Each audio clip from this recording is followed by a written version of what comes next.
Olá! Hoje iremos aprender alguns conceitos formulados por um pensador clássico da sociologia. Seu nome é Karl Marx, mas antes vamos conhecer um pouco sobre a vida deste autor.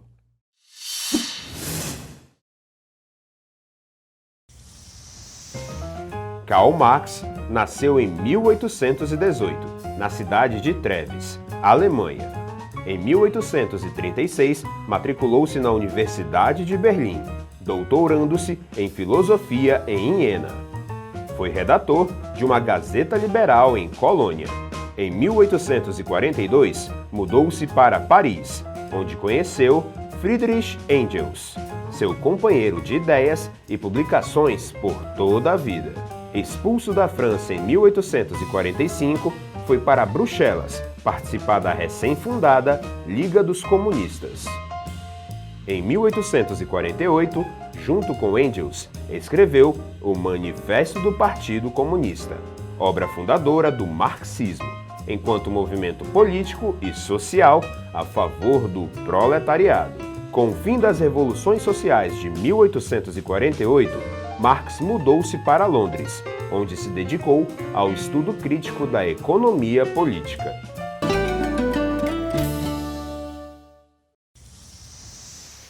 O primeiro aspecto que veremos na teoria sociológica de Marx tem a ver com o materialismo histórico. Marx concebia a realidade social como uma concretude histórica, isto é, como um conjunto de relações sociais de produção que caracteriza cada sociedade num tempo e espaço determinados. Para ele, quem faz a história são os homens. E a primeira condição para que os homens façam história é que eles estejam e permaneçam vivos. Portanto, o primeiro ato histórico humano se constitui na produção das condições materiais de existência. Ou seja, os homens precisam se associar com outros para, por meio do trabalho, transformarem a natureza e dela retirarem tudo o que precisam para viver. Um teto para se abrigar, alimentos, roupas, ferramentas, etc. Quando os homens se associam para produzir o que eles necessitam para viver, criam o que Marx denomina de relações sociais de produção. A premissa da análise marxista da sociedade é a existência de seres humanos que, por meio da interação com a natureza e com outros indivíduos, dão origem à sua vida material. Vamos observar a situação a seguir. O conceito social de relações sociais de produção refere-se às formas estabelecidas de distribuição dos meios de produção e do produto, e o tipo de divisão do trabalho numa dada sociedade e em um período histórico determinado. Ele expressa o modo como os homens se organizam entre si para produzir, que formas existem naquela sociedade de apropriação de ferramentas, tecnologia, terra, fontes de matéria-prima e de energia e, eventualmente, de trabalhadores. Quem toma decisões que afetam a produção, como a massa do que é produzido é distribuída, qual a proporção que se destina a cada grupo e as diversas maneiras pelas quais os membros da sociedade produzem e repartem o produto. Segundo Marx, a estrutura de uma sociedade depende da forma como os homens organizam a produção social de bens.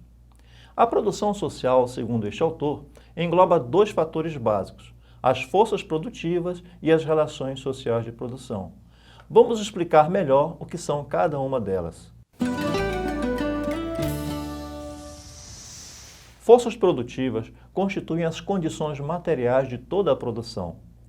Qualquer processo de trabalho implica, por um lado, em determinados objetos, isto é, matérias-primas encontradas extraídas da natureza, e por outro, em instrumentos, isto é, conjunto de forças naturais já transformadas e adaptadas pelo homem como ferramentas ou máquinas, utilizadas segundo uma orientação técnica específica. Os objetos e instrumentos, aos quais Marx se referia em conjunto como meios de produção, variam conforme as necessidades e as finalidades sociais a que se destinam.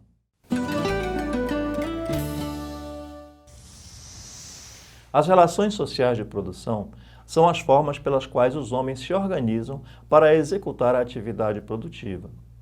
Elas se referem às diversas maneiras pelas quais são apropriados e distribuídos os elementos envolvidos no processo de trabalho: matérias-primas, as ferramentas, os próprios trabalhadores e também o produto final do trabalho.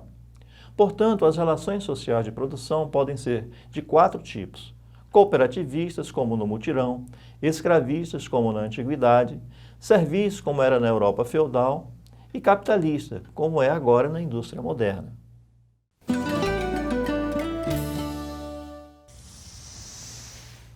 A história do homem, para Marx, é a história do desenvolvimento e do colapso de diferentes modos de produção. Analisando a história, Marx identificou alguns modos de produção específicos. O sistema comunal primitivo, modo de produção asiático, modo de produção antigo, modo de produção germânico e, finalmente, o modo de produção capitalista. Cada qual representa passos sucessivos no desenvolvimento da propriedade privada e do advento da exploração do homem pelo homem. Em cada modo de produção, a desigualdade de propriedade, como fundamento das relações de produção, cria contradições básicas com o desenvolvimento das forças produtivas.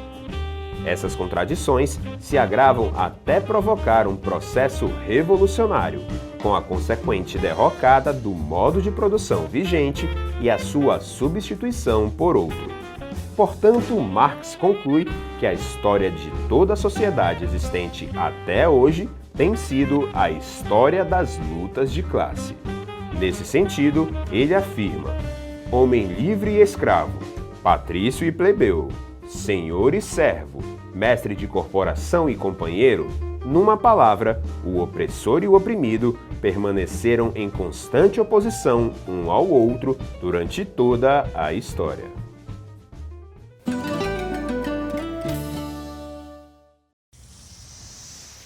Para desenvolver a sua teoria e explicar a origem das classes sociais e do capitalismo, Marx se valeu de uma sólida visão histórica e de conceitos abrangentes da análise crítica da época em que viveu.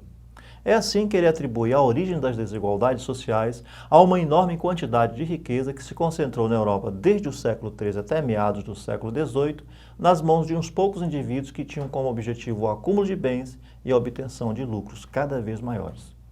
No início, a acumulação de riquezas se fez através da pirataria, do roubo, dos monopólios e do controle de preços praticados pelos estados absolutistas.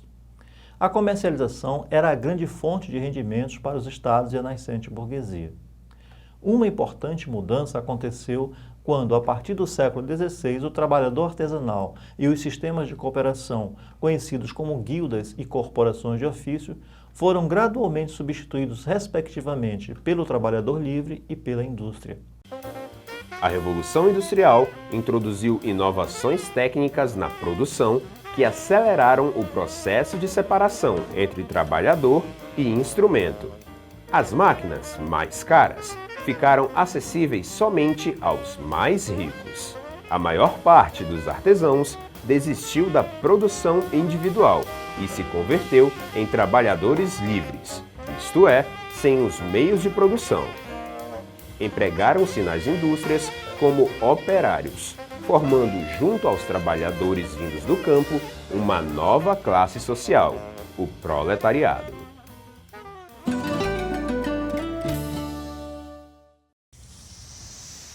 Outro conceito importante nas formulações teóricas de Karl Marx é o conceito de alienação.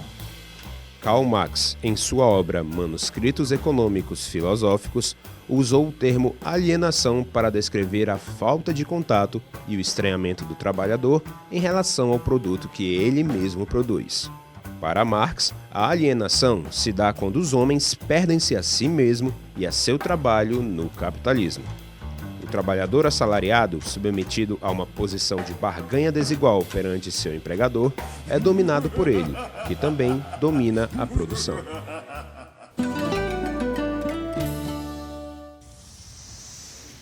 Economicamente, o capitalismo alienou, isto é, separou o trabalhador dos meios de produção, isto é, as ferramentas, as matérias-primas, a terra e as máquinas, que se tornaram propriedade privada do capitalista. O trabalhador no sistema capitalista de produção perdeu ainda o controle do produto do seu trabalho, também apropriado pelo capitalista. A industrialização, a propriedade privada e o assalariamento separaram o trabalhador dos meios de produção e do fruto do seu trabalho. Essa é a base da alienação econômica do homem sob o capital. Politicamente, também o homem se tornou alienado, pois o princípio da representatividade, base do liberalismo, criou a falsa ideia de Estado como órgão político imparcial, capaz de representar toda a sociedade e dirigi-la através do poder delegado pelos indivíduos. Marx mostrou, entretanto, que na sociedade burguesa esse Estado representa apenas a classe dominante e age conforme o interesse desta.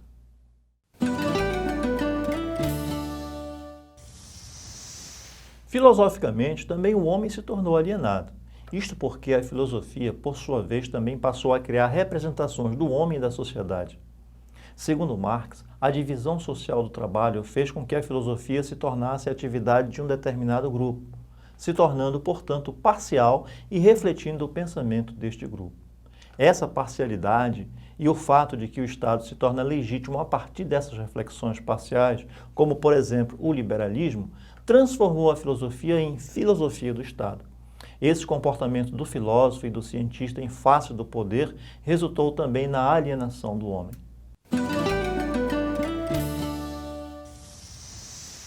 Outro conceito central nas formulações teóricas de Karl Marx é o conceito de classe social. As ideias liberais surgidas com o iluminismo consideravam os homens por natureza iguais política e juridicamente. Liberdade e justiça eram direitos inalienáveis de todo cidadão. Marx vai mostrar, porém, que tal liberdade natural é inexistente. Isto porque os homens não estão livres das evidentes desigualdades estabelecidas pela sociedade. De acordo com Marx, as desigualdades sociais são provocadas pelas relações de produção do sistema capitalista, as quais dividem os homens em proprietários e não proprietários dos meios de produção. As desigualdades são, portanto, a base da formação das classes sociais. Vemos assim que as relações entre os homens resultam das relações de oposição e antagonismo, exploração e complementaridade entre as classes sociais.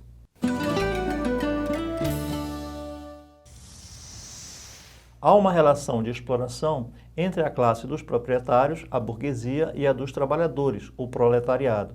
Isto porque as posses dos meios de produção, sob a forma legal de propriedade privada, faz com que os trabalhadores, para assegurarem a sua sobrevivência, tenham de vender sua força de trabalho ao empresário capitalista, o qual se apropria do produto do trabalho de seus operários. Essas mesmas relações são também de oposição e antagonismo, isto porque os interesses da classe são irreconciliáveis. O capitalista deseja preservar seu direito à propriedade dos meios de produção, dos produtos e à máxima exploração do trabalho do operário, seja reduzindo os salários, seja ampliando a jornada de trabalho. O trabalhador, por sua vez, procura diminuir a exploração ao lutar por menor jornada de trabalho, melhores salários e participação dos lucros.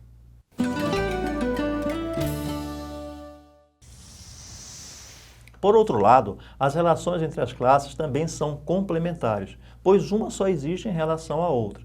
Só existem proprietários porque há uma massa de despossuídos cuja única propriedade é de sua força de trabalho, que precisam vender para assegurar a sua sobrevivência. As classes sociais são, pois, complementares e interdependentes. Vemos assim que a história do homem é, segundo Marx, a história da luta de classes, uma luta constante entre interesses opostos, embora nem sempre se manifeste socialmente sob a forma de guerra declarada. Com isso, chegamos ao fim da primeira parte da aula sobre as formulações teóricas de Karl Marx. Na próxima aula daremos prosseguimento e vocês ficarão conhecendo outros conceitos também importantes em Karl Marx. Aguardo vocês. Até lá!